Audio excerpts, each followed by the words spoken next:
Fala pessoal, sejam bem-vindos a mais um episódio do podcast Desperta. Hoje eu trouxe para vocês um físico e teólogo, também é marido, enfim, tem outros muitos atributos. Seja muito bem-vindo ao nosso podcast. É um grande prazer estar aqui, Vitor, é um grande prazer mesmo. Eu estava honestamente curioso para saber a relação de um físico e um teólogo dentro da mesma pessoa. Porque a sensação que eu tenho é que tem uma disputa aí, né? Entre a ciência e a religião, ou pelo menos o que é palpável e testado e o que não é palpável e também não pode ser testado. Como é que você encontra essas duas marés dentro de você? Você começa físico ou você começa teólogo? Então, eu começo, antes da minha conversão, eu começo físico no sentido de gostar de ler e aprender sobre ciência. Sim. Mas depois que eu me converto, então, eu busco fazer teologia para entender melhor e aprender melhor. Uhum. Então, eu faço teologia antes, eu faço bacharel em teologia antes.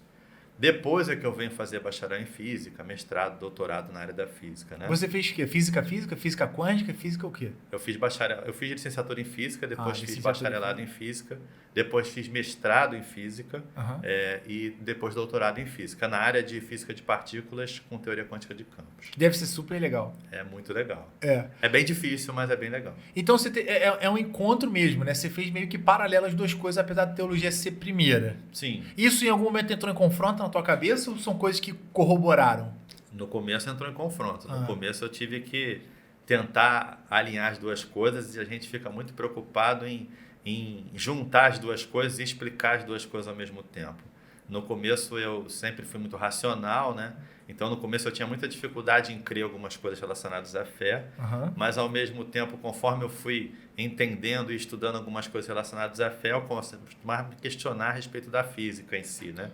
Então no começo isso foi bem complicado, hoje isso já não é mais um conflito, eu separo bem as coisas e procuro saber em que cada campo trabalha, né? Mas isso é bem difícil muitas vezes. E é interessante isso, porque eu imagino que no mundo dos físicos, não só na universidade quanto no mercado de trabalho, dizer assim, não tem muitos religiosos, né? Eu acho que a sensação que eu tenho é que os físicos estão de um lado da moeda e os religiosos, por assim dizer, do outro. Ou isso não é verdade? Então, eu me surpreendi porque no meio da física a gente tem muita gente que crê em Deus, cada um de um jeito diferente, né? O que existe muito realmente é um problema com a instituição religiosa em si, com a religião e os seus modos de viver a fé. Então, não é difícil você encontrar um físico que crê em Deus, mas é difícil você encontrar um físico que acredita e que vive uma religião em si. Entende? Como um protestante, por exemplo. Exatamente, como um protestante. Não é que não exista, mas é difícil. Porque assim, a física ela não explica muitas coisas, né?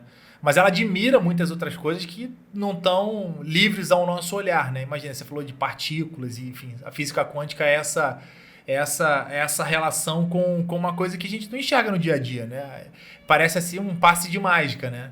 A física e a química têm essas qualidades. E para isso entrar na cabeça de uma pessoa que vive uma relação racional é bem mais difícil, né? Sim. Mas é porque as pessoas não separam as coisas, né? Conhece a história do relógio do relojoeiro? Já ouviu essa história? Acho que você já me contou, mas eu não lembro. Então. Isso é muito usado porque as pessoas usavam essa história com a tentativa de comprovar a necessidade da existência de Deus, né? Então você pensa num relógio, quando você olha um relógio, abre ele, estuda ele, vê os mecanismos dele, como funciona, você pensa, alguém tem que ter criado isso aqui, alguém tem que ter construído esse relógio, pensado nos mecanismos e na precisão disso. Isso é muito usado pelo pessoal do design inteligente, que trabalha isso para a ideia de comprovar a necessidade de Deus, porque tudo funciona de um modo muito preciso, um mecanismo perfeito. Essa é a ideia. A minha ideia do relojoeiro não é nem essa. A minha ideia é a seguinte: para mim, a ciência é estudar o relógio. Você estuda a criação, você estuda os mecanismos da criação, você estuda como as coisas funcionam. Então, para mim, ciência é estudar o relógio. Mas, para mim, a fé é conhecer o relojoeiro. Por mais que eu estude o relógio, eu vou conseguir descobrir atributos do relojoeiro, características do relojoeiro, até tirar a ideia de que, de repente, ele possa existir por causa da necessidade daquilo ser tão preciso e perfeito. Mas eu só vou conhecer o relojoeiro se algum dia ele estender a mão para mim e falar, prazer, eu sou o relojoeiro. Entendi. E apertar a minha mão. Isso é revelação. Sim. Então, Isso assim, a física não pode dar, né? Exatamente. Então, assim, é um mundo muito distinto. Uma coisa é você conhecer o relojoeiro, outra coisa é você estudar o relógio, né? E são coisas distintas. Não, e é muito legal isso porque eu tenho a sensação de que Deus deixou sua marca, né, na humanidade de várias formas. Então, se você olha o desenho do DNA, por exemplo, é uma coisa completamente diferente daquilo que a gente está acostumado a encarar como gente, né, como ser humano. Você vê, por exemplo, eu estava conversando com alguém que é da arquitetura e ele olha, por exemplo, o desenho do DNA e outros desenhos das nossas composições, né? E vê que não é uma coisa feia, mal feita. Parece que ela é projetada perfeitamente, milimetricamente para encaixar em um outro organismo, para justificar um outro comportamento. Assim, é óbvio que existe um criador muito perfeito, né? Se é que isso é possível. Muito perfeito para dar ordem para as coisas. A gente não é a obra do acaso. E eu acho que os céticos, ou aqueles que não acreditam que existe um Deus criador, têm muita dificuldade e gastam muita energia para tentar provar que a gente é resultado de uma explosão, por exemplo, que a gente é um resultado de um acaso. Durante a faculdade e a universidade, tu viveu essa realidade? Ou a galera meio que, olha, eu acredito em Deus, de fato tem um criador, eu não sei explicar e eu também não sei como é que me relaciona à maneira dele. Ou não? Não, durante a faculdade a gente não vive muito isso porque as pessoas não falam muito sobre fé no meio da física. Isso não é muito comentado, muito falado, a não ser as pessoas que você ganha um pouco mais de intimidade, né? É meio que separado as coisas. Isso que eu estou querendo dizer com a história do relógio, do relojoeiro mesmo. O grande problema, por exemplo, do pessoal da fé, da religião, é quando você tenta mostrar com a ciência você provando Deus. Tá, você não vai conseguir fazer isso, Sim. porque por mais que você queira usar a ciência para provar Deus, a ciência só estuda o relógio. Se você não conhece o relojoeiro, não adianta. É por revelação, né? É por revelação. Ao mesmo tempo, o grande problema da ciência é, às vezes, usar a própria ciência para desaprovar a existência de Deus. Também não funciona. Também não funciona, porque ele só estuda o relógio. Se ele nunca foi apresentado ao relojoeiro, ele não conhece, não pode falar dele, entende? Sim. Então, assim, são coisas muito distintas e que, apesar de poderem caminhar juntas, as coisas têm que ser bem separadas. Então, a ciência estuda o relógio e a fé conhece o relojoeiro. Quem conhece o relojoeiro, às vezes não entende nada do relógio. Sim. E quer, às vezes, questionar os cientistas a respeito do que eles estão estudando, entende? Você conhece o relojoeiro, mas não quer dizer que você entenda o mecanismo de como o relógio funciona. E é muito diferente mesmo, assim, porque, por exemplo, você vê as características do relojoeiro, por exemplo, e você vê que é uma pessoa metódica, é um cara que gosta dessa relação, sei lá, circular, é engenhoso, e isso deveria gerar uma grande curiosidade por saber quem ele é, né? E como é só por revelação, não tem jeito, né? Não tem jeito de você usar a ciência para provar Deus, e o contrário também não faria sentido. Mas que incrível que é o teu caso conhecer o relógio e o relojoeiro, né? O legal é poder caminhar nesses dois mundos, mas tendo a consciência dos seus limites, né? E você encontra outros físicos, assim, pessoas que você estudaram junto com você e tal, e fala sobre religião hoje em dia? Ou o assunto continua... Existe um hiato ali, Não, né? continua um tabu, sim. Continua um tabu. E eu vejo, assim, muita gente nas igrejas, às vezes, falando sobre ciência e com a ideia de provar Deus, às vezes, falando coisas erradas sobre a ciência. Tipo? Como eu vejo, por exemplo, também, às vezes, as pessoas da ciência querendo desaprovar Deus e usando aquilo para falar sobre fé, coisa que elas nem entendem direito, né? Até porque não é uma coisa matemática, né? Exatamente. A fé ela é inexplicável. É uma questão de sabor, né? É uma questão de relacionamento, né? A gente falou mais cedo aqui com um rapaz que é um apóstolo que mora nos Estados Unidos, que ele falou assim, olha, eu estudo sobre avivamento há muito tempo, né? E eu tive na Rua Azusa, eu tive em Osbury, enfim, eu tive em vários lugares onde aconteceu avivamento. E eu estudo sobre avivamento. E eu até hoje não sei explicar exatamente o que é o avivamento. Ou como se dá o avivamento. Mas eu sei explicar o que é o avivamento, né? Ou seja, Jesus se tornando de fato o verbo, né? É a prática da característica de Jesus na alteração da nossa conduta. Isso é lindo porque quando Jesus se revela para nós, ou seja, o relojoeiro, ele não só apresenta as características do relógio, não só conta pra gente quem a gente é, mas muda a gente. E só quem criou a gente é capaz de não só identificar a gente, contar pra gente quem a gente é, mas mudar a gente. E na física você tem essa manipulação, né? Você falou sobre física quântica e viveu num mundo de Não sei se vocês fazem testes, se vocês manipulam aquilo para sair num resultado, mas o fato é que o primeiro milagre de Jesus, ele só é explicado fisicamente, ou seja, que é transformar água em vinho. A chance disso acontecer nas moléculas e partículas é nula praticamente, né? Teria que ser empenhado ali muito mais do que 100 mil bombas atômicas, né? Como é que tu vê esse primeiro milagre, por exemplo? É interessante porque é esse o ponto que eu estou falando, da gente tentar usar a ciência para explicar essas coisas. Não tem como. Que são milagres, né? E, na verdade, a gente começa a querer conciliar as coisas. Isso tem um limite. É claro que a gente sempre tem que pensar nas coisas bíblicas e tentar encontrar um quê científico naquilo, porque uma coisa não pode anular a outra completamente. Sim. Mas existe um limite até onde isso pode caminhar junto, né? A gente tenta conciliar, às vezes, a questão da criação, do Big Bang, conciliar teorias bíblicas que vão dar a ideia de que a Terra é antiga, ou outros que a Terra é jovem, e a ideia de que você, então, tem os dias eras, que os dias não são só 24 horas, mas são eras, tudo tentando conciliar as coisas entre ciência e fé.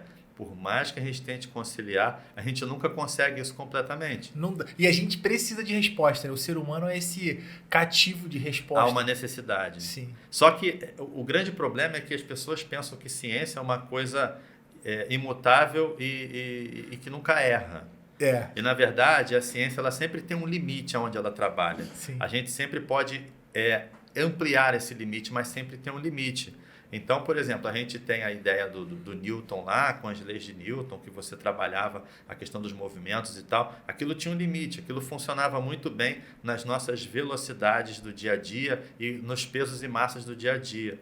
Mas quando você vai para Einstein já trabalha aquilo ampliado. Não, se for muito rápido, muito mais rápido do que a gente vive, ou muito mais pesado do que a gente vivencia, como é que a gente faz isso? Então, quando Einstein propõe a teoria da relatividade, ele está ampliando o escopo. Ele está dizendo, não estou anulando Newton, eu estou ampliando essa ideia. Sim. Eu estou trabalhando num mundo muito mais veloz ou num mundo muito mais pesado. E isso muda tudo.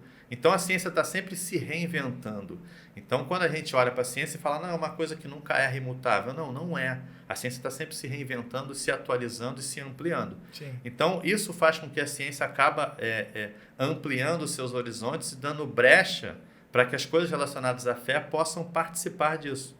Porque ela não é precisa e exata. E uma coisa legal que você falou da tua história, né? Antes da gente começar, e me marcou muito, né? Numa relação entre um físico e um teólogo no mesmo corpo, você imediatamente, você seguiu a carreira de físico, né? Você falou que tem alguma... Eu faço pesquisa nessa área também. Tem material publicado também, né? Tem, Depois sim. eu queria compartilhar aqui na legenda.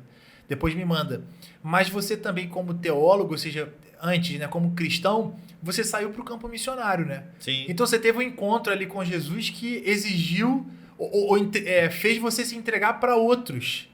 E tu tem uma história boa com os ribeirinhos, né? Como é que é o físico, né? Ou seja, o cientista sai do seu campo racional, né, de teste e tal, e vai viver a realidade da fé vivendo para o outro. Como é que é essa tua experiência no Ribeirinho aí? Porque eu morei em Manaus por 5 anos, né? E quando eu estava fazendo teologia, né, eu tinha a vontade de experimentar tudo isso, exatamente porque eu vinha de um modo de pensar muito racional. Eu falei, não, eu tenho que experimentar e viver isso de verdade para descobrir como isso funciona, como isso é. Então, naquela época, eu me permiti viver várias experiências, passar por várias igrejas e me permiti fazer trabalhos missionários com pastores amigos meus para que eu pudesse conhecer outras realidades. Sim. E ampliar o meu campo de visão, né? Isso foi muito, muito bom, me fez ganhar uma certa experiência, aumentar a minha tolerância e o meu entendimento em relação às outras pessoas e como elas entendem as coisas, e me fez vivenciar algumas experiências que me marcaram bastante. E essas experiências é que me põem o pé no chão muitas vezes, quando eu volto à tendência racional, Sim. de querer explicar todas as coisas, de querer que tudo tenha um entendimento perfeito científico e tal. Isso que foi fazendo mudar. Quando eu boto o pé no chão e lembro do que eu vivi, das coisas que eu vivi, né? Sim. Algumas realidades bem complicadas. Eu lembro, por exemplo, uma vez que eu fui lá num projeto missionário, trabalhar com os ribeirinhos. A gente estava lá na cidade de Manaus, e do outro lado do Rio Negro tinha uma comunidade bem mais acima, e era uma comunidade bem, bem carente, com aquelas casas tipo palafitas, né, que viviam em cima das águas. O Rio Negro sobe 4, 5 metros ao longo do ano, então aquelas palafitas enormes, quando o rio está vazio, você vê lá embaixo só a lama, e quando o rio está cheio, ele quase que chega nas casas, né? E as pessoas andam entre as casas naquelas chipinhas de madeira, se equilibrando, numa comunidade que você olha assim e perde a noção, assim, a vista assim, de tantas pessoas. E eu fui lá fazer um trabalho de ajuda lá com um pastor de uma igrejinha batista que tinha lá. E quando cheguei lá, então, comecei a ver a realidade daquelas pessoas que viviam ali, né? Infelizmente, ali tinha uma realidade bem triste. Era muito comum, a maioria dos pais eram pescadores, né? Viviam da pesca e tal. E eles, então, viviam com a sua esposa dentro do seu lar, da sua casinha de madeira lá. E quando a filha mulher completava cerca de 12, 13 anos, ela passava a dormir com o pai. Isso era a cultura deles lá. Isso era cultural para eles lá, era normal, era comum. O pai até saía numa pescaria e apostava uma noite com a filha, se o amigo quisesse, para poder, em troca dos peixes que ele tinha pescado, alguma coisa assim. Então, isso era muito comum. E esse trabalho que era feito pela igrejinha batista lá desse pastor, era um trabalho de conscientização, e muitas vezes as mulheres dessa comunidade começavam a ir a essa igrejinha, começavam a compreender as coisas e começavam a questionar os maridos, dizendo: poxa, mas não está certo você dormir com a minha filha.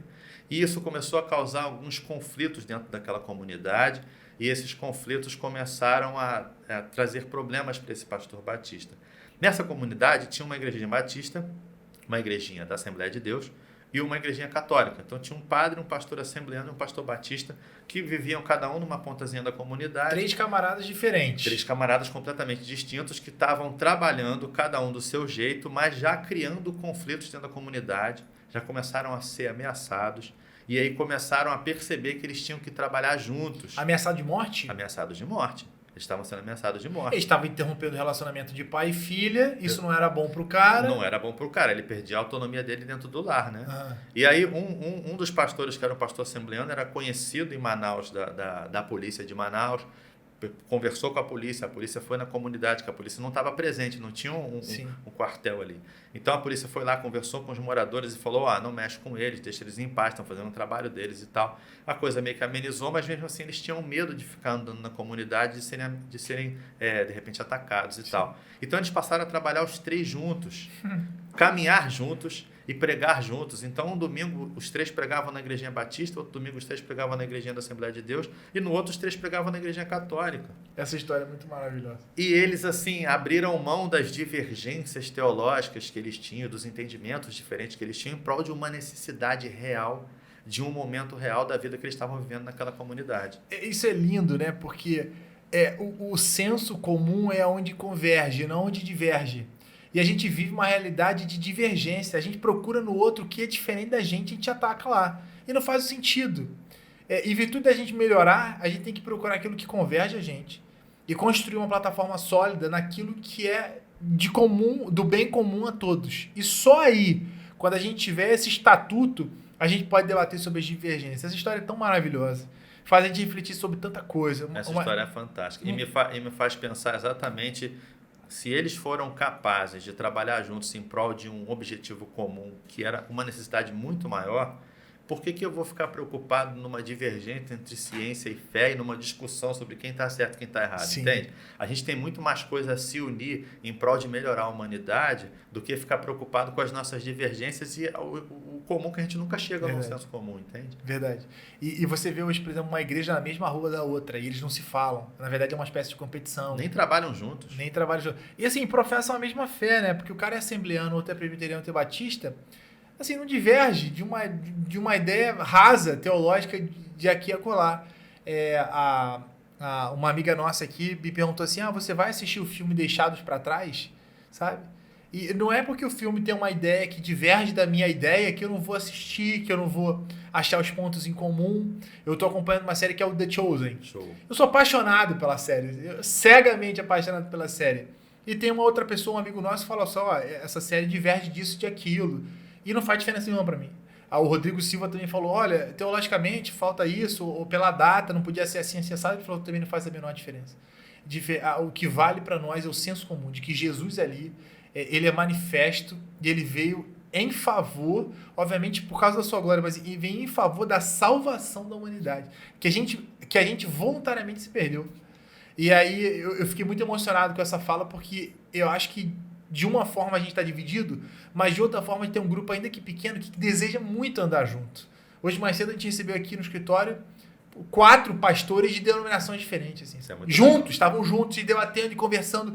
Cara, você vai pregar na minha igreja, puxa, soma lá comigo, vamos falar de avivamento, vamos cuidar de gente. Como é que você está fazendo na tua igreja? Como é que você cuida? Como é que você liga? E eu fiquei observando aqui, eu falei, cara, isso muda a trajetória das coisas, que a gente está conversando, né? Mas tu tem mais experiências assim. Eu acho fantástico no The Chosen, né? Que tu puxou o assunto, realmente essa ideia de você extrapolar aquilo que está escrito, porque o que está escrito não pode ser capaz de detalhar uma imagem com som, com áudio, não tem como. Reações e não tal. Não tem como. Aquilo você tem que mostrar e tem que extrapolar mesmo, e tem que criar arte em cima daquilo e pensar em como aquilo poderia ter acontecido. Sim. E o que é interessante é que, ao extrapolar, te faz pensar em coisas que você não pensou. Você lê o texto bíblico, você pensa no modo como aquilo aconteceu. Quando você vê a série The Chosen, você pensa, eu não tinha pensado desse jeito, sobre esse aspecto. Te faz quantas vezes? Naquilo. Te faz sair da caixinha e pensar além daquilo. Isso é muito legal, porque você começa a pensar em outros aspectos e outros modos que aquilo pudesse acontecer. Sim. Então, aquilo expande a sua ideia. Eu gosto muito disso. E eu acho que assim, quando você vai num debate, você assiste um podcast igual esse aqui, ou você assiste o The Chosen, o objetivo é que você crie um cenário de um outro ponto de vista. E se você olhar os evangelhos, é exatamente isso. São testemunhas oculares ali contando as mesmas causas. Os mesmos causos, como diria minha avó. Olha, Jesus veio aqui, ele fez, ele curou, ele ensinou. O Sermão do Monte, por exemplo, se a gente pudesse ter um livro de cada um que participou do Sermão do Monte, que assistiu o Sermão do Monte, cada um diria uma coisa de uma perspectiva diferente, com o mesmo objetivo, com o mesmo destino, com a mesma mensagem, com o mesmo direcionamento. E olhando pelo menos para os evangelhos, é muito sobre isso, né? Se você sair um pouco, se você for ler o livro de João, você vai ver o nível de intensidade que tem ali. Se você for ler o livro de Mateus, você vê uma coisa fácil de entender, muito mais fácil de entender do que o livro de João, na minha opinião. Se você for ver o Lucas, mais minucioso ali, né? Como um médico, um enfermeiro, sei lá. E é muito plural você sentar à mesa com pessoas que professam a mesma fé de você e encontrar nesse lugar e convergir nesse lugar as mesmas ideias e de viver sobre a realidade das mesmas ideias. E também esse convívio com o diferente é bom, que te faz expandir as suas ideias. Não, é maravilhoso. O Brasil tem essa vantagem, né?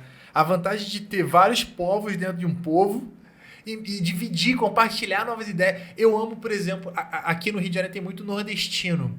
E se tem um povo que eu amo, é o nordestino que está no Rio.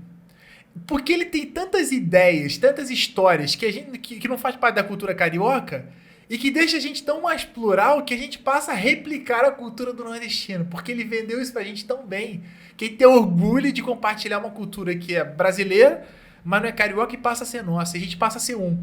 Então ele tem um punhadinho do carioca, da parte boa do carioca, porque a parte ruim é triste, mas um punhadinho do nordestino, um punhadinho do nortista e por assim vai. O Aquino, por exemplo, não é carioca, né? É do Ceará. E a gente troca figurinha e é maravilhoso. Você tem uma outra história também que é da comunidade da Cachoeirinha, como é que é? São Gabriel da Cachoeira. Eu vivi muito isso quando eu vivi lá em Manaus, né? De você viver numa cultura diferente, experimentar outras realidades, né? Eu lembro que uma vez a gente foi fazer um trabalho missionário, existia um barco missionário que atravessava o Rio Negro para ir nas comunidades. A gente foi numa comunidade, a gente levava médico, enfermeiro. É um barcão, né? Um barquinho. Levava gente para cortar cabelo e tal, dormia nas redes durante a viagem e tal. Era um negócio bem legal, bem diferente. E aí a gente chegava lá numa realidade, e eu lembro que a gente fez um trabalho com as crianças, a gente levou escovas de dente, que a gente ensinava a escovar os dentes e dava uma escova nova para as crianças. Sim. E o barco voltava 6 meses depois, era aquela escova que ele estava usando desde aquela época. E aí, de repente, numa comunidade, veio uma criança, a gente pediu, traz a escova que vocês usaram. Trouxe uma escovinha com as cerdas todas pretas. E aí a gente, essa escova que você está usando é essa escova que eu estou usando. E a gente perguntou, por que ela está preta? É que meu pai arrumou um emprego em Manaus, ele todo dia atravessa na voadeira, que é aquele barquinho que eles têm lá com um motorzinho lá, atravessa na voadeira, só que no emprego novo dele, ele precisa usar sapato. Meu Deus do céu! Então ele usa a escova para poder engraxar o sapato.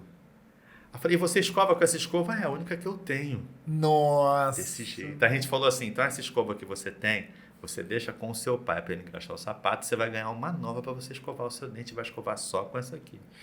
E é muito assim... E é comum, é normal. Pois é. E a gente devia se envergonhar, assim, mas inclinado para um bom sentido de melhorar, porque existem muitas realidades dentro da nossa realidade, sabe? E, tipo assim, falta muita sensibilidade desse ponto de convergência. Essa falta de convergência gera na gente insensibilidade. A gente quer dividir automaticamente. Todo mundo tem o mesmo problema. Todo mundo acha que está certo. Né? Se você for para um jogo de futebol, assistir jogo de futebol, o mesmo jogo que todo mundo assistiu, você vai ter o seu ponto de vista e você vai morrer acreditando que o teu ponto de vista é o ponto de vista certo. Isso acaba de alguma forma dividindo. Se a gente não sabe respeitar as opiniões diferentes, a gente acaba dividindo, né? Mas eu queria aquela tua história do São Gabriel da Cachoeira, é isso? Ah, não, é São Gabriel da Cachoeira? Eu comentei, né, que, na verdade, lá eles têm um trabalho muito forte com as comunidades indígenas, né? Lá, inclusive, as línguas oficiais lá, o Nhangatu, o Tucano e o Baniwa, né? E aí, eles tinham um trabalho de tradução dos evangelhos para essas línguas, né, que aconteceu há um tempo atrás, né? Essa história é ótima. E aí chegou um ponto que eles precisavam traduzir o texto lá que fala que Jesus é o pão da vida. Mas naquela realidade, naquela época da comunidade indígena, eles não sabiam que era pão. Eles não tinham trigo, eles não tinham isso como base alimentar deles. Eles viviam muito em função da tapioca e em função da banana. E aí, na hora de traduzir Jesus é o pão da vida, os tradutores pensaram, mas como eu vou colocar Jesus é o pão da vida? Ele não sabe o que é pão. Pão para ele não é nada. Então foi traduzido, Jesus é a banana da vida. Isso é muito maravilhoso. Que é o modo deles entenderem Jesus como aquele alimento básico essencial para eles. Sim, né? É como se tivesse caído banana no deserto. Exatamente. Isso é muito maravilhoso, né? Eu tenho uma história tua também que eu gosto, que você estava falando como na posição de teólogo, né? Como teólogo, estudando teólogo, você viu várias incoerências que a gente usa hoje em dia. E que na teologia, nem precisa ser teólogo para isso, né? Mas na teologia você começa a desmistificar. E aí eu lembro que eu dei um exemplo falando assim, por exemplo, as pessoas juram hoje em dia que Moisés flutuou rio abaixo, dentro de uma cestinha, e o jacaré não conseguiu morder, não conseguiu comer, ele foi rio abaixo. Só que isso não está escrito na Bíblia. E outro dia na célula, alguém chegou para mim e falou, olha... meu marido tem perguntas sobre a Bíblia e ele fica me desafiando. Era uma nova convertida. E ele fica me desafiando, falando, isso é impossível. E aí essa história me veio à mente. Como é que eu respondo isso para ele? Eu falei, é muito fácil.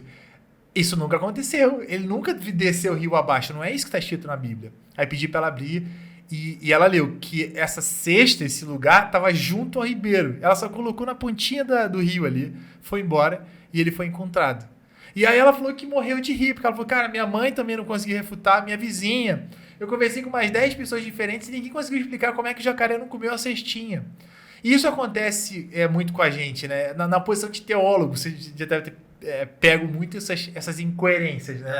A gente vê muito aquilo que se torna senso comum e que ninguém vai na Bíblia conferir, né? Um exemplo disso é a questão lá dos 3 reis magos, né? Que a gente vê na época de Natal os presépios. No presépio você tem lá Jesus na estrebaria, lá deitado na manjedoura, com os 3 reis chegando para fazer a visita e entregando os presentes para Jesus. Reis e magos, né? Reis e magos. Só que quando você vai no texto bíblico, não diz que eram 3, não diz que eram reis, e, na verdade, nem era dentro da estrebaria. Eles já estavam numa casa. O texto bíblico é bem claro em falar que eles estavam numa casa quando recebem os magos, supostos magos, e que nem eram 3 e nem eram reis, na verdade. E aí, até a ideia de magos, na verdade, não é aquilo que a gente entende hoje como mago, que produz magia e tal, mas era que os estudiosos da época eram entendidos como magos, eram os estudiosos das estrelas, ou os químicos da época, as pessoas que estudavam e faziam experimentos, eram entendidas como magos da época, então são chamados de magos. São chamados de reis no popular porque são ricos e trazem presentes muito caros, então entende-se que são reis, bem vestidos. São dito que eram 3 porque, teoricamente, foram 3 presentes, cada um trouxe um presente, né? Mas a Bíblia não diz isso. Não, e tá cheio, né? O Bill fala, né? Meu discipulador fala texto sem pretexto... Não, texto sem contexto é pretexto. E é muito engraçado como que essa informação é passando de um para outro. Eu lembro de uma vez... Tá nos nossos presépios. Pois é, em todo lugar, qualquer shopping você tem essa história. Eu comprei um livrinho uma vez para uma criança, para o filho de um amigo, levei lá e ele pediu para eu ler, né, para criança. E eu abri lá e tava assim, 3 reis mágicos. Então, assim, a coisa vai tomando uma proporção que é divertida, mas em outras linhas atrapalham muito a pessoa de entender o óbvio, né? Então tem o questionamento, por exemplo, que um discípulo... Olha só, olha como é que a frase chegou para mim. Um discípulo de Jesus foi engolido por um peixe. Nessa frase, absolutamente nada é verdadeiro. Então, a minha pergunta nesse sentido como teólogo, você daria uma solução para as pessoas que vivem esse caos, por exemplo, por não lerem a Bíblia, ou se leem, não leem com atenção, acabam espalhando uma notícia que não é verdadeira, por exemplo? Eu tenho um exemplo para melhorar isso aqui, que é o seguinte, alguém chegou para mim, falou assim, olha, eu colei no adesivo, eu cresci com um adesivo na porta da minha casa que falava assim, ó, eu e minha casa serviremos a Deus. Essa pessoa concluiu que foi Jesus que falou isso, né? Se você olhar o contexto dessa frase, é um contexto de bronca, né? Tá ali Josué falando para a galera que saiu do deserto, entrou na terra prometida, falando assim, olha, vocês estão cometendo o mesmo erro que a geração que morreu no deserto cometeu. Vocês aprenderam de tudo. A gente tem a tábua das leis, a gente tem todo um escopo daquilo que Moisés tinha dado para nós, e vocês estão repetindo os mesmos erros. Então, aquela frase, aquela pessoa, é tudo que ela tem a respeito da Bíblia. Ela segue aquilo à risca. Só que ela é muito mais plural, né? Na teologia tem muito isso, né? Uma frase que, pro dito popular, surge um efeito e, na verdade, tem um outro efeito. É um negócio muito maior, assim, né? É um negócio com raízes, né? Tu tem alguma coisa para compartilhar da teologia que tenha te marcado nesse sentido? O que é interessante é que a gente... não é nem só aquilo que não está escrito, né? Porque aquilo que não está escrito... Se a pessoa abrir e ler e tiver escrito, ela mata aquilo ali. O problema maior é a questão da interpretação, né? E durante muito tempo isso sempre foi algo que eu busquei entender melhor, né? Porque o grande problema é como que você interpreta um texto. Principalmente os textos que são narrações históricas, por exemplo, né? Você pode entender um texto como descritivo ou como normativo. Sim. Quando você entende um texto como descritivo, ele está descrevendo um evento, por exemplo. Quando você entende como normativo, é um texto que está descrevendo alguma coisa, mas que você pode aplicar aquilo para todos os tempos como uma regra, vamos dizer assim, como uma norma. Essa é uma grande diferença. Por exemplo, o Velho Testamento ele é permeado de narrações históricas que são textos descritivos. Sim. E existem ensinamentos que são textos normativos ali dentro. O difícil, às vezes, é diferenciar isso. E quando você não diferencia isso, você comete erros de interpretação. Por exemplo, você pode pegar a história de Paulo, da conversão lá de Saulo, e dizer assim, Saulo estava no caminho de Damasco e viu uma luz, ouviu uma voz, e Jesus fala para ele assim, por que você me persegue? E Saulo fica cego. É um texto descritivo. Eu posso pegar aquilo e entender como normativo, entender a partir de agora toda conversão tem que ver uma luz, tem que ouvir uma voz, vale. Tem que ficar cego, senão não vale, não me converti. Sim. Você pega um texto descritivo e transforma em normativo. Parece algo absurdo, mas no Velho Testamento a gente vê muito isso acontecer. Eu já passei por igrejas que as pessoas fizeram voto nazireu e não cortavam o cabelo que nem Sansão. Nossa! Já passei por uma igreja que tinha esse voto. E alguns jovens estavam deixando o cabelo crescer para cumprir o voto nazireu. É o entendimento de um texto descritivo para uma época dentro de um contexto sendo aplicado como normativo. Não, é completamente diferente, né? Exatamente. Eu vejo as pessoas fazendo isso com Davi. Não, Davi foi ungido rei, Deus vai te ungir, vai te levantar. Ou então você vai ser pai de nações. Quantas vezes eu escutei isso? Exatamente. E é muito perigoso, né? É complicado. E um outro problema que tem aqui é porque as pessoas não entendem que a Bíblia está repleta de princípios. E esses princípios trazem regras dentro de determinados contextos e épocas. Mas são princípios. Sim. Jesus deixou isso bem claro quando ele quebra a ideia que ele está lá curando num sábado e as pessoas estão questionando ele curar num sábado e ele diz, o sábado foi criado por causa do homem ou o homem foi criado por causa do sábado? Então o sábado tinha um princípio por trás daquilo que era o descanso do ser humano. E a gente engessou. E criou uma regra em função disso imutável. E a partir daí tem que seguir essa regra sem entender o princípio. O problema é que com o tempo e com os contextos, as regras podem mudar, os princípios não. E a gente às vezes quer seguir uma regra e não se preocupar com os princípios que estavam por trás daquilo. E isso causa muitos erros interpretativos. Isso é muito poderoso. As regras podem mudar, mas os princípios não. Até porque os contextos são diferentes de fato, né? Isso traz até a história do Santo Gato. Já viu a história do Santo Gato? Santo Gato? A história do Santo Gato. É um conto oriental que existe, que conta que num templo oriental lá, no momento da meditação, tinha um gato que entrava e atrapalhava esse momento de meditação. Então os monges lá pegaram e amarraram o gato na entrada do templo para que durante a meditação o gato não atrapalhasse e as pessoas quando chegassem no templo vissem o gato amarrado e pensassem, o gato não vai nos atrapalhar hoje. Só que aquilo foi passando, o gato morreu, tinham outros gatos e os monges morreram, vieram outros monges, as gerações foram passando até que um dia alguém pensou, vamos amarrar o gato lá dentro então, porque isso deve ser importante, se está amarrando ele na porta, toda vez que tem meditação, amarrar ele dentro do templo. Vai dar um E aquela vibe. geração foi passando, daqui a pouco estavam adorando, virou o templo do Santo Gato, porque Deus do céu. eles tinham as regras para se amarrar o gato dentro do templo e os motivos pelos quais estavam se amarrando, e aquilo virou uma adoração ao gato. Cara. Sem entender se o princípio por trás daquilo, o motivo pelo qual aquela regra foi criada. E é importante questionar, né? Para que você entenda de fato o que aconteceu, né? O Rodrigo Silva fala isso. Ele falou assim, cara, a interpretação da Bíblia ele exige muita questão histórica também, né? Sim. Não só... de repente nem tudo é arqueológico, mas histórico. Você tem que saber exatamente como era o pudor daquela época, né? Você falou uma coisa que eu achei interessante, que é o seguinte. Jesus, ele bate mais no regime religioso e quase zero em Roma. Tanto que ele pagou os tributos quando ele foi cobrado e tal. O problema, entre aspas, de Jesus era contra o sistema religioso, não era isso? Exatamente. Você não vê Jesus se levantar contra o Império Romano em si. Que era isso que eles queriam. Que era o que eles queriam. Eles tinham essa noção, né? Na verdade, isso é contado até na história dos Macabeus, né? Que acontece alguns anos antes, né? Durante aquele período em que o judeu estava se levantando contra Roma, a família dos Macabeus se revolta contra o Império Romano, se levanta e produz uma certa independência, volta a poder utilizar o templo que tinha sido profanado por Antíoco Epifânio lá. Então, essa revolução dos Macabeus ficou na mente dos judeus. E eles pensavam exatamente isso. Então eu preciso de um libertador político que vai me libertar do Império Romano. E até algumas facções daquela época permaneceram com essa ideia, né?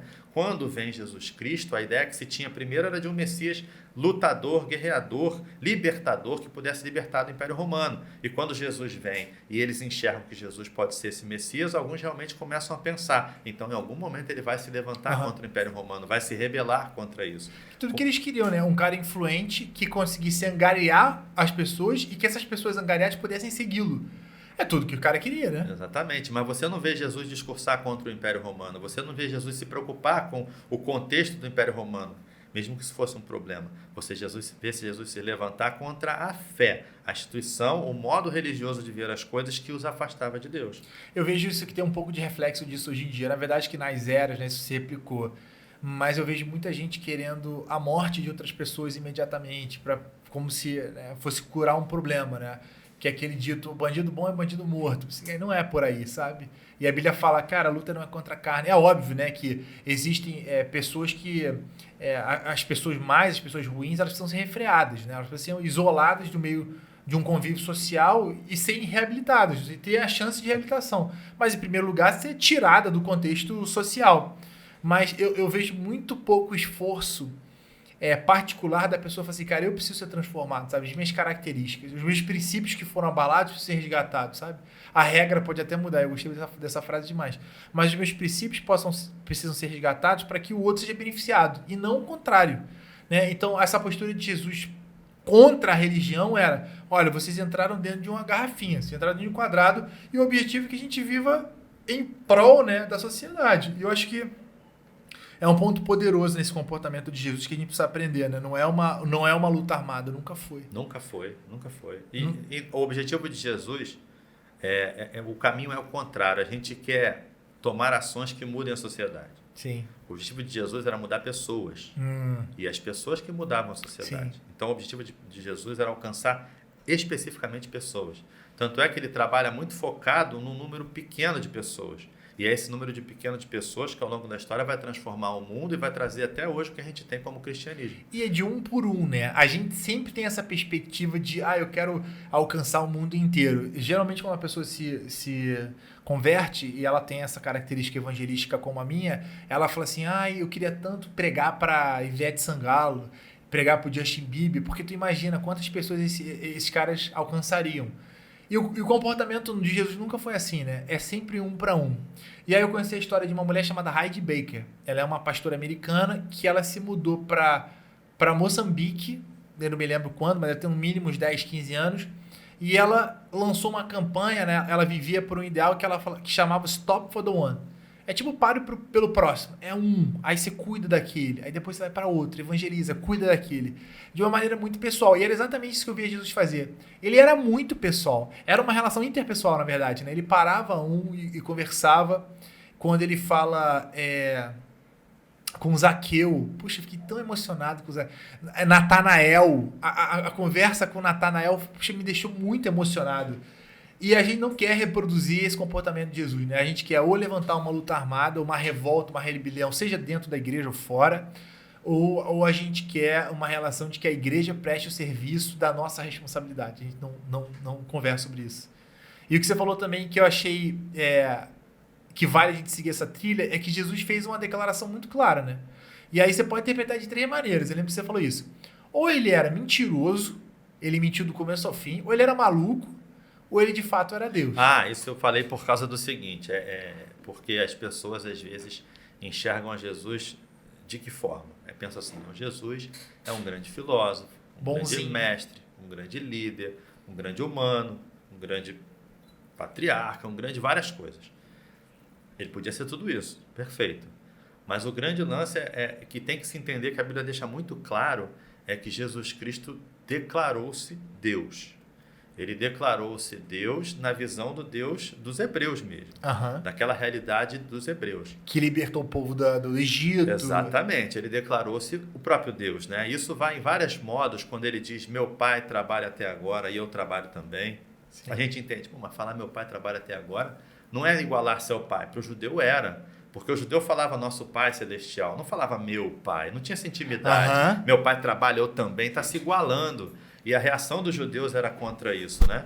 Tem a parte que ele fala, eu e o pai somos um, e ele usa o um lá do grego, que é um em essência, como se fossem a mesma essência. E em vários momentos os judeus se rebelam, se levantam exatamente contra essas declarações de Jesus, chamando ele de blasfemador. Sim. E na verdade ele é preso e morto por conta disso. A condenação de Jesus acontece porque ele se declarava Deus. E não porque ele se declarava bonzinho. E não porque ele era bonzinho, não porque ele curava, mas porque ele se declarava Deus. Quando perguntam para ele assim, no momento do julgamento, e fala assim, és tu Cristo, filho do Deus vivo? Ele fala, sou, e virei com os anjos do céu, entre as nuvens. Ele declara a si mesmo como Deus. E era claramente, né? E era um contexto claro, né? Ele não jogava só nas entrelinhas, né? Ele falava claramente. Quando ele fala de Abraão e eles falam sobre você nem conhece Abraão, e ele falou, antes de Abraão existir, eu sou.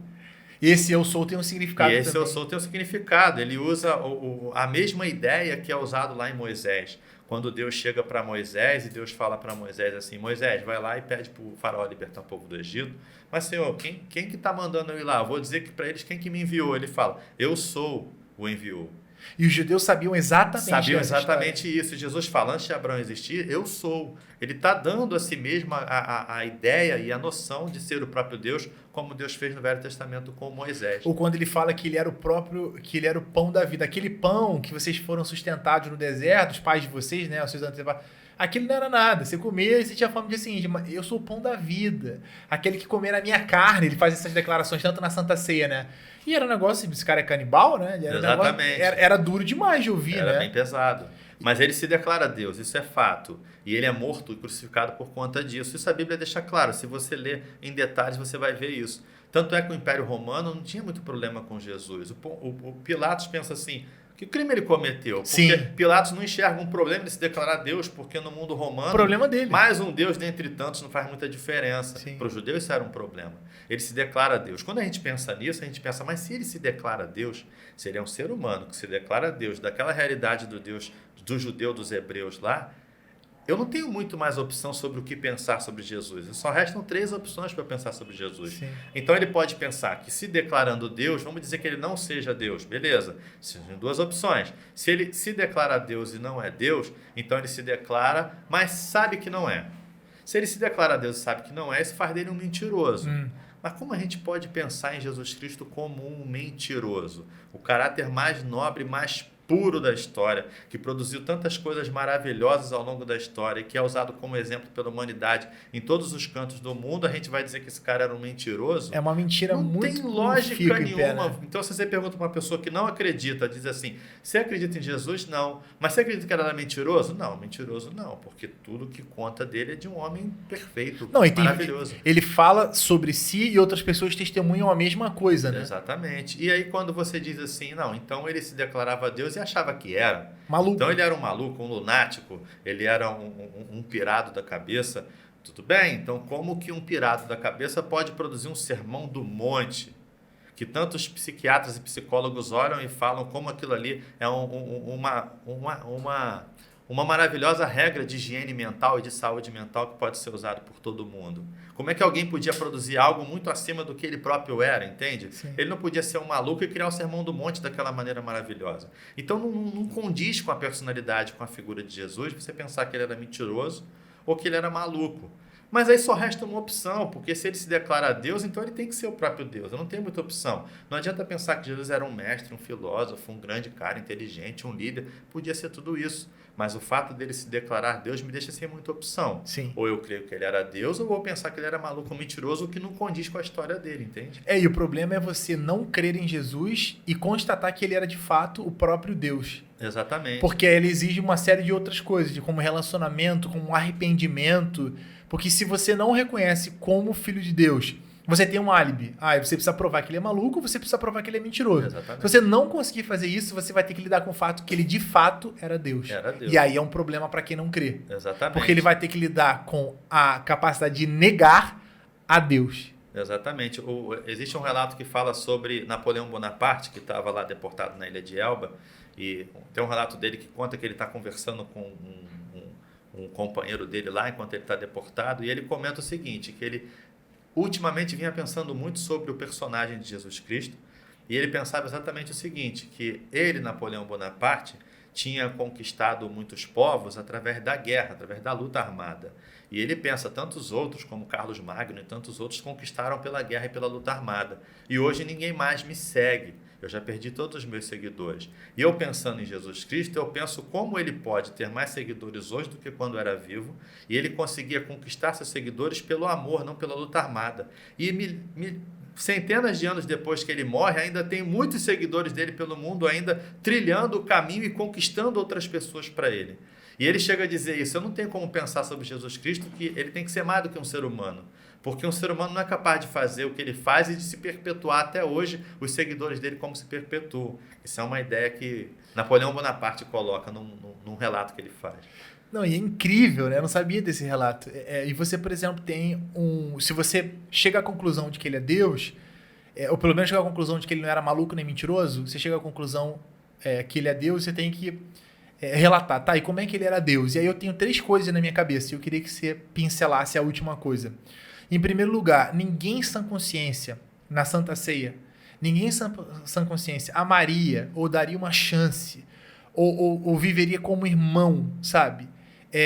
Alguém que você tinha a ciência de que ia te trair e que essa traição levaria a uma grande consequência de dor física, em primeiro lugar. Em segundo lugar, a crucificação, que é onde eu quero chegar contigo. Nenhum ser humano é capaz de, vivendo aquele nível de dor, eu queria falar sobre esse nível de dor, os processos da crucificação, na verdade, desde o pátio lá dos romanos, aquele castigo, até a crucificação e a ressurreição. Ninguém em sã consciência perdoaria. Na verdade, ninguém em sã consciência brigaria para fazer declarações, 7 declarações você disse, mas ninguém em sã consciência, nenhum humano agonizando de dor por horas seria capaz de demonstrar ternura e amor por outro ser humano que não merece. Em terceiro lugar, a ressurreição. O corpo de Jesus não foi encontrado naquele buraco na rocha, e mesmo assim foi encontrado por milhares de outras pessoas vivo. E não só vivo, 0 bala, inteiro. Ele não estava cheio de, sei lá, porque o nível de agressão que ele sofreu exigiria dele meses de recuperação em altíssima tecnologia, em um hospital muito competente que a época não tinha. E ele aparece logo depois. 3 dias depois ele aparece para algumas mulheres, depois um outro tempo depois ele aparece para um grupo de 40 pessoas, depois um grupo de 500 pessoas, se eu não me engano, e são testemunhas oculares que relatam a mesma coisa pontualmente. E começa por mulheres que tinham descrédito no seu discurso. E eu queria falar sobre a crucificação. Então, na minha opinião, essas 3 razões básicas me provam que ele era o próprio Deus. E aí eu queria descrever com você, que você me ajudasse a discorrer qual foi o processo de crucificação de Jesus, como foi com detalhes, desde aquele momento que ele é traído no Getsemane pelas moedas, que era uma fortuna a princípio, né? Aquelas 30 moedas valiam uma fortuna, como se fosse uma mega sena, mas ele vai para juízo e depois apanha. Me descreve o pátio onde ele recebe o primeiro castigo antes de receber a coroa de espinhos.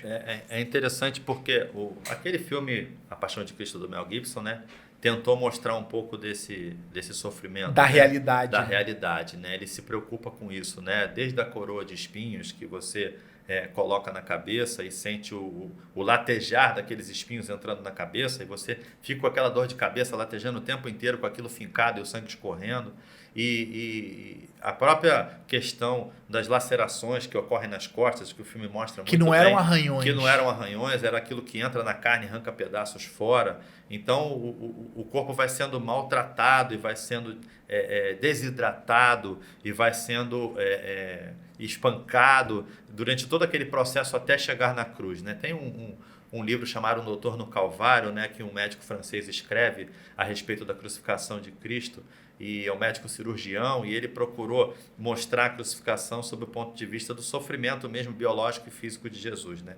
E é bastante interessante porque é muito pior do que a gente imagina. Quando ele chega na cruz, depois de todos aqueles sofrimentos anteriores, que ele é pregado na cruz, a gente fala a respeito da crucificação, né, que os pregos ou os cravos são colocados, na verdade não são nas mãos, né, porque as mãos rasgariam se ficasse nas mãos, apesar da gente por tradição colocar aqui, provavelmente foi aqui, né? E fica preso no osso, né? Fica preso aqui nessa junção aqui. Na verdade, existem já pela arqueologia encontrado crucificação que era exatamente aqui, naquela época. E aí você, quando prega o prego aqui, você atinge o nervo mediano. E esse nervo mediano ele não é rompido, mas ele fica com o prego transpassando ele ali o tempo todo, né? E quando você levanta na cruz a pessoa, você fica com esse nervo esticado, como uma corda, por exemplo, de um violino, o tempo inteiro. E qualquer mínimo movimento que você faz, esse prego vai estar pulsando, alfinetando esse nervo. Dando aquele choquezinho. Dando aquele choquezinho o tempo inteiro. E quando você é preso na cruz, então, ele relata isso no livro. O grande problema da cruz é a questão da respiração, né? Que você começa, o sangue desce, você fica sem espaço peitoral para poder inflar o corpo, porque você está com peso nos braços e o corpo puxa o peso para baixo e você começa a faltar o ar e isso acelera o coração e pode causar um colapso cardíaco. Então você morre ou de asfixia ou de colapso cardíaco ou dos dois juntos e você vai tendo aquele sofrimento que vai se intensificando. E o único modo de você aliviar um pouco isso é quando você tem o apoio dos pregos que estão nos pés pregados e você tem que fazer força nas pernas para levantar um pouco o seu corpo para poder respirar. E conseguir respirar e inchar um pouco o pulmão. Só que você, na cruz, sem fazer esse esforço, você não consegue falar. Sim. Você não tem forças para emitir uma frase. E quando você quer falar alguma coisa, você precisa fazer esse esforço de se posicionar sob os cravos e fazer força nas pernas para levantar o próprio tronco. E quando você faz isso, você está com os pregos fincando o nervo mediano e fazendo essas pontadas, puxando e sentindo toda essa dor dilacerante, levantando para poder inflar um pouco o peito e o pulmão para ser capaz de emitir uma frase, dizer: Pai, perdoa-lhes porque não sabem o que fazem. E foram 7 frases, né? E foram 7 frases. E tem a questão também, assim, as costas estavam completamente dilaceradas e ensanguentadas. E ficava colando na madeira, né? Ficava agarrado na madeira. Então, toda vez que ele... E o sangue é meio assim, né? O sangue é meio grudento, né? Então, quando você tentava se deslocar ali, era a tua carne viva aberta deslocando da cruz. Exatamente. E quando você tá com a cabeça encostada na madeira, se você encosta a cabeça na madeira, os cravos fincam mais dentro da sua perna. Então, você tem que chegar com a cabeça para frente o tempo inteiro. Então, assim, é uma posição desconfortável que vai te causando asfixia e colapso cardíaco e aquilo vai piorando. Então, era por isso que quebravam as pernas, exatamente porque enquanto você tivesse forças para fazer força nas pernas e conseguir respirar, você prolongava um pouco o sofrimento e vivia um pouco mais. Então, para você acelerar esse processo, você quebrava as pernas, para que quando você quebrasse as pernas, ele não tivesse mais forças para levantar as pernas e pudesse aliviar a respiração e durar um pouco mais de tempo. Mas no caso de Jesus, eles não quebraram as pernas. Não, né? porque quando foram quebrar as pernas dele, o relato do soldado ele já está morto. Ele já tinha falado a frase, nas tuas mãos entrego o meu espírito. E ele fala 7 frases. Tu lembra quais são as frases? Nas tuas mãos entrego o meu espírito, Deus meu, por que me desamparaste? Pai, perdoa-lhes porque não sabem o que fazem, tenho sede. Ainda hoje estará comigo. Hoje estarás comigo no paraíso. E ele fala para João e Maria, eis aí teu filho, eis aí a tua mãe. E faltou mais 7, uma, não né? 7. Foram 7, né? Sim. Isso.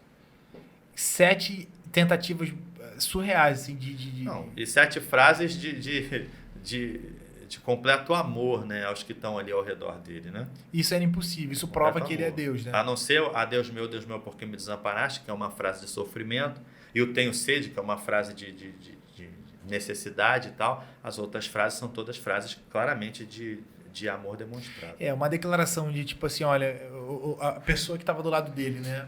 E eu não me lembro se era do lado esquerdo ou direito, acho que a Bíblia não fala, né, de que lado que era, mas ele faz a declaração de que, olha, um homem arrependido, né, faz a declaração que, não, olha, a gente merece estar aqui, ele não. E aí Jesus vira e fala, não, olha, eu aceito o teu arrependimento, sabe? E isso é poderoso demais, nenhum humano faria isso. E outra coisa, você faz uma declaração para Deus, o justo juiz, que justamente poderia massacrar a humanidade e faz uma intervenção ali de juízo, né, um pedido, Deus não computa, eles não sabem o que fazem, deixa eu sofrer. Está dizendo ali, deixa eu sofrer a tua penalidade, a tua ira. A Bíblia fala que a ira de Deus caiu sobre ele ali, e não só fisicamente, né, espiritualmente, que a gente não sabe como foi, né? E na ressurreição, como é que a gente prova que ele era o Filho de Deus, que ele era o próprio Deus? Então, aí depois que ele morre na cruz, então, eles retiram Jesus da cruz. José de Arimateia, né, tem um túmulo, uma sepultura onde é levado, né? E a gente pensa na realidade de quando você vai colocar Jesus no túmulo, que você tem que envolver ele em lençol de linho, como a Bíblia diz, envolve ele inteiro em lençol de linho, com um conjunto de especiarias aromáticas que eram usados na época para preservação, cerca de 50 quilos de especiarias aromáticas envolvidas, embebidas naquele lençol de linho. Você envolve o corpo completamente nisso e leva para um túmulo que era escavado numa rocha sólida, com só uma entrada, e coloca o corpo lá dentro, coloca uma pedra de cerca de 2 toneladas na entrada, que só pode ser rolada com alavancas, coloca um selo romano, que é uma corda prendendo essa pedra e com o barro e os selos nas pontas, que não podem ser quebrados a não ser pelos romanos em si, senão tinham todas as punições severas, e coloca uma guarda romana especial com a preocupação de que o corpo poderia ser roubado, e uma guarda preparada, pronta para morrer por aquilo, porque se eles fizessem alguma coisa errada, eles seriam mortos por isso também. Sim. E com todo esse contexto, chega no domingo de manhã que as mulheres vão lá, o túmulo está vazio, a pedra foi removida e tem um ser lá branco que diz, por que estão procurando ele entre os mortos? Ele ressuscitou como havia dito. Isso é fantástico. Sim. Isso é maravilhoso se pensar em como isso é possível. Isso não é possível, mano. Não, aí entra as discussões. Não, ele foi sequestrado, para dizer, e subiram com o corpo. Entram as teorias, né? Tem a teoria do desmaio, que vai dizer que ele desmaiou, na verdade, acordou lá. Mas Jesus não aparece na ressurreição todo ferido, todo destruído, Sim. todo apanhado, não. Ele aparece em glória mesmo, ele aparece de um modo muito diferente. Era simplesmente olhar e falar assim, mas esse Jesus ressuscitado aí não está se aguentando em pé, ele só desmaiou. Que ressurreição é essa? Que ressurreição é essa, né? A própria teoria, que tinha na época, as mulheres foram no túmulo errado, mas aí era só os romanos falaram, o túmulo certo é esse aqui, o corpo está aqui, resolve o problema. Sim. O Império Romano tentou durante muito tempo comprovar que ele não tinha ressuscitado. E não conseguiu. Bastava mostrar o próprio corpo de Jesus e dizer, Pronto. o corpo é esse aqui. durante muito tempo prendendo e perseguindo os discípulos e apóstolos e torturando eles para que eles contassem a verdadeira história. Tudo que os discípulos e apóstolos fazem depois da ressurreição de Cristo é baseado na mensagem de que Cristo ressuscitou. Eles se transformam num grupo forte, poderoso no discurso, sempre prontos a pregar o evangelho com um recado claro de que ele ressuscitou dentre os mortos, e eles vivem em função disso, e eles lutam contra, são torturados, perseguidos e mortos. Dos 11 apóstolos, dos 12, Judas Iscariotes se suicida, e dos 11 que tem, João, que é o discípulo amado, o escritor do Evangelho de João, é o único que morre de morte natural. Os outros todos morrem cabeça para baixo, com lança, ou crucificado, ou com espada, ou com flecha. Fogo. E o próprio Pedro, historicamente, é dito que ele é crucificado de cabeça para baixo, porque ele diz: não sou digno de ser crucificado como o meu Senhor. O impacto de encontro com Deus é isso, né? É tão grande que já... Quem estava aqui era o apóstolo Jefferson Neto. Ele falou assim, quer ver essa relação com Jesus de conversão? É quando nada mais importa. Ele fala assim, quando nada mais importa, é ali que você se converteu, é ali que você vive uma realidade com Jesus. E aí as pessoas vão dizer assim, não, mas vamos dizer, supostamente então esses 12 se reuniram, inventaram uma mentira a respeito da ressurreição, roubaram o corpo, sei lá, esconderam, se livraram do corpo, inventaram uma mentira. E como é que você consegue perdurar essa mentira com torturas, perseguições e morte durante tanto tempo? E como é que isso produz a bela história do cristianismo que vai viver até os dias de hoje? Não tem lógica. E só cresce, isso. né? E só cresce. Não tem lógica nenhuma isso. Então, assim, Jesus não ressuscitou? Como que não ressuscitou? Não tem outra explicação plausível. E é o livro mais comprovado, né? É um livro que tem um acervo de provas, ou seja, de histórias que batem perfeitamente em lugares diferentes do mundo. Exatamente. E é o segundo livro que tem essa comprovação, não tem nem 1% dessas provas, né? E também é dito como... e também, enfim, é assertivo. Como é que você, olhando para aquela câmera exclusiva sua, como é que você dá uma mensagem de despertamento para quem assistiu a gente até aqui? Você e eles lá. Uma mensagem de despertamento. Bom, como eu falei no começo, né? Por mais que a gente procure entender, estudar, buscar e conhecer a respeito de Deus e da fé, a gente realmente só vai conhecer o relojoeiro quando a gente está disposto a estender a mão e apertar a mão dele e realmente viver a revelação que ele trouxe para nós. Aceitar essa revelação. E essa revelação vem através de Jesus Cristo. Então, o que a gente precisa realmente é entender que somos insuficientes. E que, por sermos insuficientes, a gente precisa conhecer o Criador, conhecer aquele que se revela, conhecer o próprio Cristo, conhecer aquele que nos criou e aquele que nos salvou. Então, esse é o grande despertamento. Eu posso estudar, conhecer, aprender, saber, mas se eu não estou disposto a abrir mão dos meus achares e das minhas convicções e realmente entender a minha insuficiência e estar disposto a aceitar essa revelação e a conhecê-lo pessoalmente, entendendo que ele está se revelando a mim, eu não conheço a Cristo, eu não conheço o próprio Deus. Eu gosto desse caminho de insuficiência demais. Exatamente. As pessoas que não conseguem aceitar, reconhecer, crer no próprio Cristo, é porque elas não querem abrir mão de serem autossuficientes. Elas acham que realmente tudo que elas conquistaram, viveram e sabem, e que ainda vão conquistar, viver e saber, é suficiente para que elas possam viver a própria vida e se virar nesse nosso mundo. E quando elas não encontram caminhos, elas buscam em outras pessoas, em outras explicações, em outros motivos, e não encontram. Então, na verdade, o entendimento de que nós não somos sozinhos capazes e não somos suficientes, e a gente precisa conhecer esse Deus, porque Ele que se revela a nós e Ele realmente é quem pode transformar a nossa vida. Aí a gente começa a nossa caminhada de aprender, de conhecer, de saber, de crescer, de melhorar como ser humano, mas aí essa caminhada já acontece no caminho junto com o próprio Cristo. Sim, sim. E isso já é uma coisa bem diferente.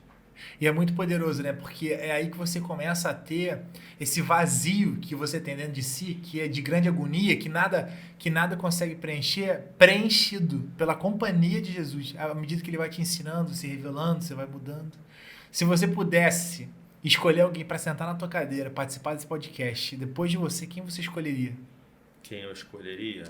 Eu tenho um amigo, um pastor Marcos, que ele é morador do município de São Gabriel da Cachoeira, que fica lá, cabeça do cachorro, lá no norte do Amazonas, né?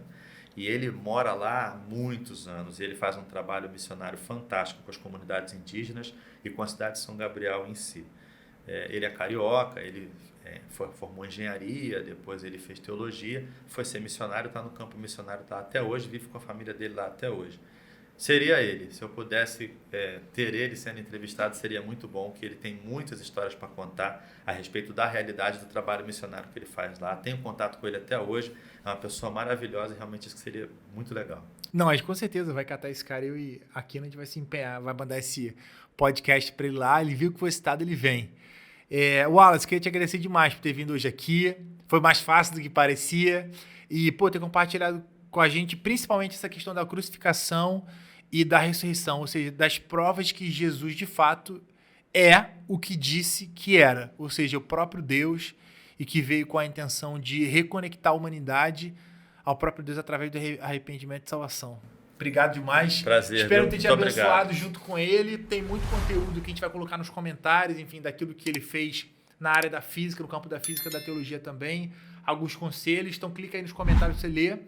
E não deixe de se inscrever no canal, porque é por essa razão que a gente continua avançando, que a gente continua trazendo novas pessoas, que eu tenho certeza que vão acrescentar pedrinhas no teu coração aí, para que você consiga, de alguma forma, despertar todos os dias, para que você não está observando, não está entendendo.